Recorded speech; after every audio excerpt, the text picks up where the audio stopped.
J'en avais déjà entendu parler, mais je voulais voir le lieu, l'endroit, enfin bon. Et puis en même temps pour être en paix avec moi-même.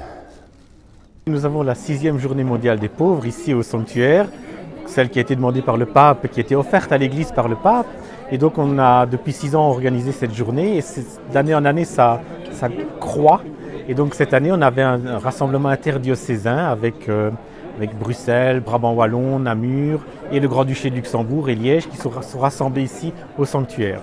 Je crois que plus que jamais, d'une certaine façon, mais en tout temps et en tout lieu, le Christ attire notre attention sur les pauvres.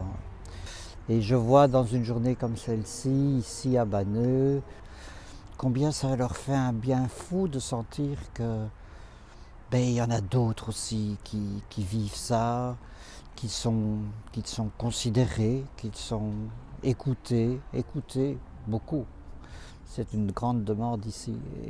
La Vierge des pauvres ici à Banneux a fait jaillir cette source, la source pour les malades, pour les pauvres, pour toutes les nations. Donc c'est vraiment un endroit privilégié de notre diocèse de rassembler ici à Banneux les personnes qui sont dans la précarité, celles que nous appelons communément les pauvres. Parfois des personnes qui oublient qu'il y a quelqu'un de côté. Il faut toujours soutenir quelqu'un de côté. On ne dirait pas, mais au Luxembourg, la pauvreté est en train de croître. Donc on a un taux de risque de pauvreté qui dépasse les 18-19%. Et dans un pays riche, il faut avoir beaucoup d'argent pour être à la hauteur. Et il y a de plus en plus de gens que ça laisse sur le carreau. Et le sans-abri, ça devient un vrai gros problème. On a déjà un problème de logement insuffisant au Luxembourg et de plus en plus de gens dans la rue. Et on remarque aussi de plus en plus de femmes et de plus en plus de jeunes. Marie a dit à Mariette, il faut prier et il faut aller à la source. La source, c'est Jésus-Christ.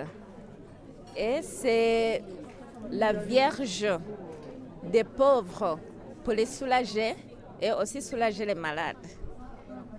Parce que c'est une journée des pauvres et on doit rester solidaire envers les pauvres, regarder l'autre, s'intéresser à l'autre, ne pas rester soi-même dans son petit coco. Voilà, ici je suis en train d'aider les bénévoles à servir les repas aux gens qui sont ici présents pour partager les repas, un moment de convivialité, de solidarité. Voilà.